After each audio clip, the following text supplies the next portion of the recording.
glass. I just couldn't do it. So you're stuck with me over the next 3 hours. Hello, sunshine. Happy Valentine's Day. Happy Valentine's Day. I'm so glad to hear your beautiful, warm voice. Welcome back. Glad you're feeling better. I'm glad you're feeling better as well, too. I'm full, going Wizard of Oz here for this fine radio show because we're going to talk a lot about the NBA that's going on as we had Kevin Durant going back and facing the Warriors. Some great sound from Draymond Green on that. We had UFC 258 last night. We had Johnny Manziel playing football. We had spring football going on. We got more chaos in the NFL. All things to break down. And I'm thinking as we get started this morning, I'm like, all right, I'm ready. Katie, are you ready for tomorrow? And she texts me and she goes, I'm headed to a wedding. And so I was a little bit afraid that I might get, you were going to miss today. But how about you? You rallied after a wedding?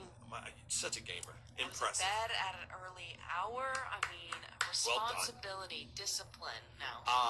I am a little disappointed. You know what? You're getting ready to be settled into married life to where you're in bed by 9:30 every night. So be prepared for that. All right. Follow us on Twitter at Katie_George05. Myself at Peter Burns ESPN as we start off every single one of these Sundays. It's time for the biggest story of the week ever. The biggest story of the week ever. Katie, if it's good enough to start SportsCenter as A1 of the rundown, it's good enough for this fine radio program.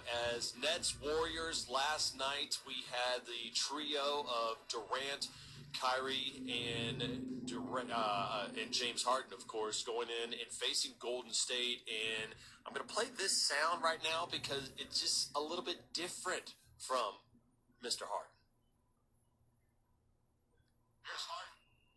Here's Harden, step back pass down low, and one, Jeff Green.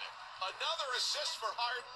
Another 2 points for Jeff Green and a chance for a third. Man, what a pass right there. The reason why I played it, it wasn't the greatest soundbite, but I think it was important to have, Katie, that call courtesy of ESPN Radio, because it was James Harden with 14 different assists.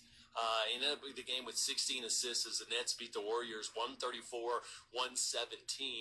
And it feels a little bit different, right? I mean, they've had 730-point games. It's an absolute scoring explosion, but it doesn't look like the same type Nets team that I thought that we would get right off the bat.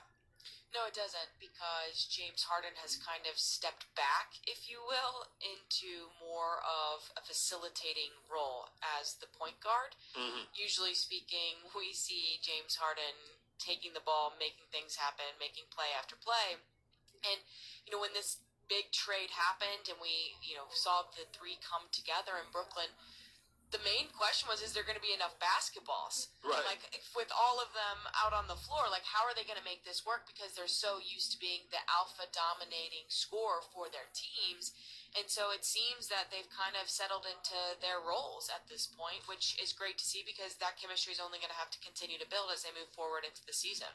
They played 7 games together as this kind of new trio. They're 5-2, and we saw Durant actually in one of the losses did not get a chance to 100% play in the remainder of that game. But this was a conversation I wanted to start today's show with. This is what Kyrie Irving said post game after that W about why this team is changing.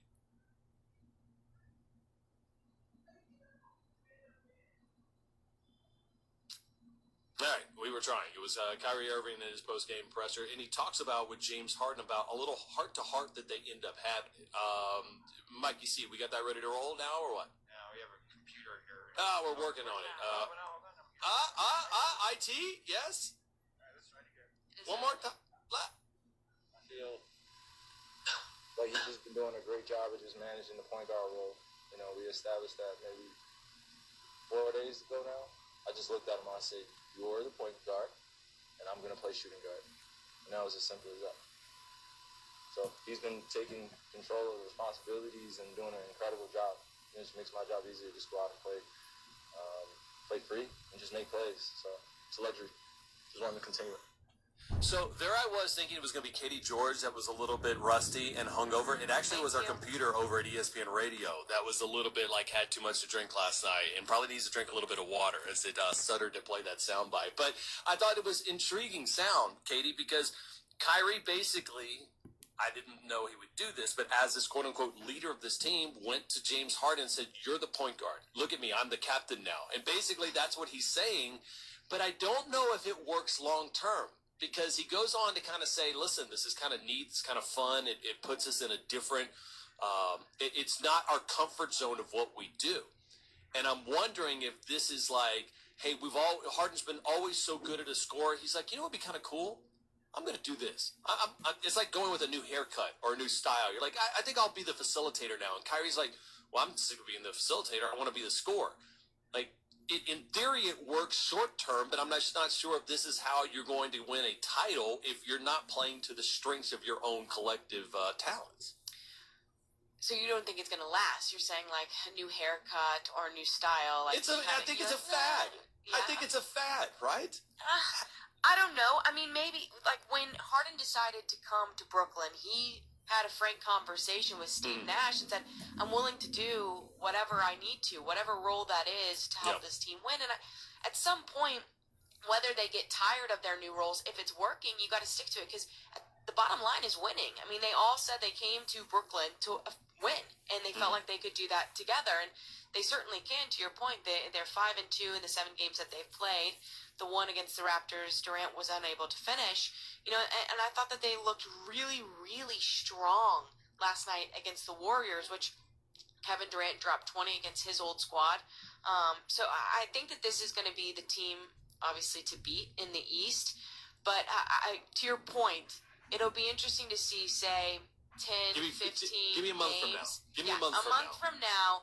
Does it look similar? Is it still working, or are we seeing James Harden saying, no, I need to take over, and he's just throwing up step back 3 after step back 3? Let's go back and see if our computer has fully had its coffee yet, because I did want to ask Draymond Green about how did it feel playing Kevin Durant and seeing him back playing against the Warriors, his former teammate.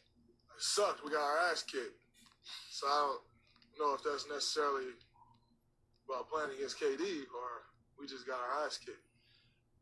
I already cannot wait for Draymond Green to retire and be in media. I think he's going to be fantastic. I mean, he's a great player, but I'm going to need – I feel like there's an opportunity for him to be the next Charles Barkley when he decides that he's going to call it a career.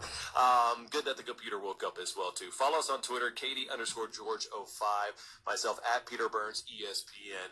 Remember, ESPN Radio presented by Progressive Insurance. You can save big when you bundle your auto, home, motorcycle, RV, or boat.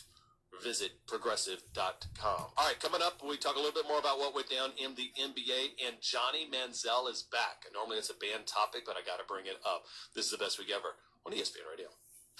Don't miss a minute of Keyshawn, J. Will, and Zubin.